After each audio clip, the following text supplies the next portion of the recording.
Welcome to Come Alive for your daily word. Today we're going to go all the way back to Genesis at the beginning. And the story that I'm going to highlight for us today is the story of Noah.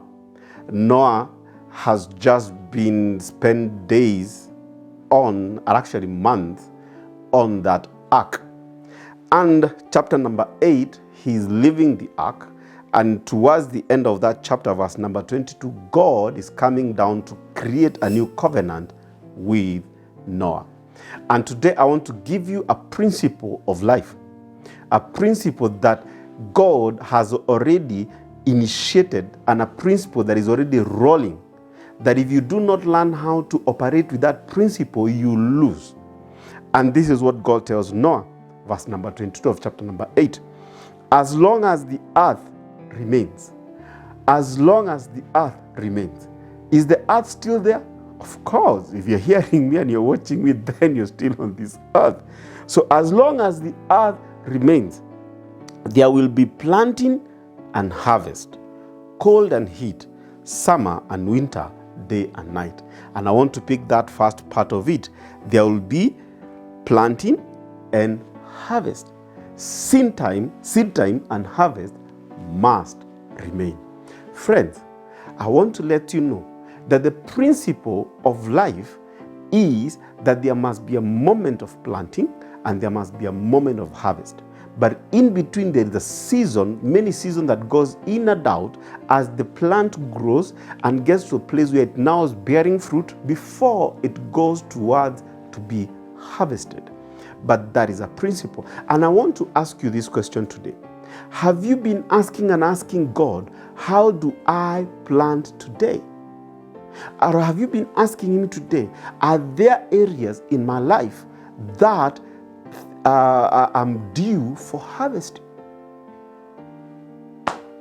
As long as earth remains, seed time and harvest must remain. And that is the process of life. Many of us live life anyhow, we never plant. And what you do not plant, you cannot harvest what you have not planted.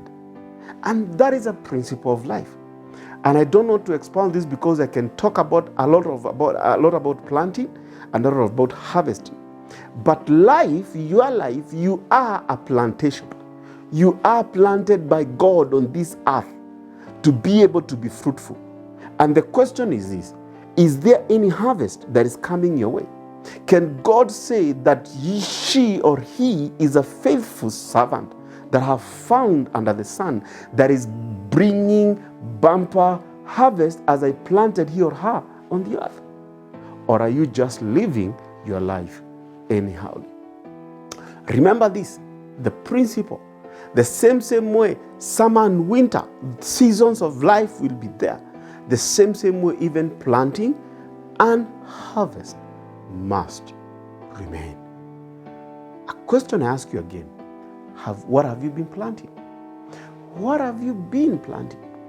Remember, the Bible says, do not be deceived. What a man sows, that is what he shall reap. That is Galatians chapter number 6, Paul talking to the Galatians, that what you sow, that's what you reap. Many of us, the seeds we are planting every other day are seeds that we don't want to see any harvest coming our way. Others are planting hatred, others are planting jealousy, others are planting unpleasant seeds. Let me ask you today, be careful as you interact, as you do your business of the day. What are the seeds are you planting? Because in due time, you'll harvest. And you have to be very sure, is the harvest what you really desire? Success does not just come. You must give effort. You must plant something for you to harvest. And you can say, I am prosperous and I have succeeded. God bless you. This is your host, Pastor Joshua for Come Alive. Thank you.